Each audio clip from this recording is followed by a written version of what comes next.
मेघालय में राजा रघुवंशी की जिस बेदर्दी के साथ हत्या हुई उसने पूरे देश को हिलाकर रख दिया। सब हक्का बक्का इसलिए हैं कि शादी को महज चंद दिन हुए थे और एक पत्नी ने ही पति की मौत की साजिश रची। अब सबसे बड़ा अपडेट ये सामने आया है कि सोनम ने अपने जुर्मों की कुंडली पुलिस के सामने कबूल कर दी है। उसने मान लिया है कि वही थी जिसने राजा को हनीमून पर मरवाया। मेघालय पुलिस ने इस केस को सुलझाते हुए ऑपरेशन हनीमून का खुलासा किया, जहां बताया कि सोनम ने शिलोंग में राजा की हत्या की साजिश रची।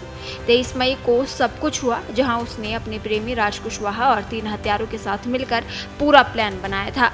सीसीटीवी फुटेज, रेनकोट, खून से सने कपड़े और कई सबूतों के आधार पर इस केस की तह तक पुलिस पहुंची। अब इस कहानी ने एक नया मोड़ ले लिया है। परिवार के ताजा आरोपों के बाद इस कहानी में मानव बलि और एकादशी का नया एंगल सामने आया है। राजा रघुवंशी के परिवार ने इस पूरे मामले में काला जादू, तांत्रिक क्रियाएं और मानव बलि जैसे गंभीर आरोप लगाए हैं।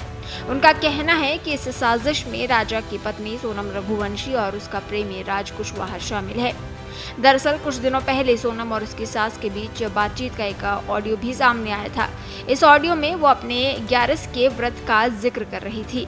अब राजा की मां ने मीडिया को बताया कि सोनम ने उन पर और पूरे परिवार पर वशीकरण कर दिया था।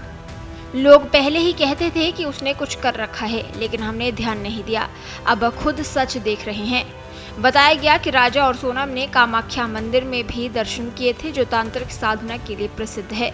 इसके बाद सोनम ने राजा को एक माला पहनाई थी, जो काले जादू से जुड़ी बताई जा रही है।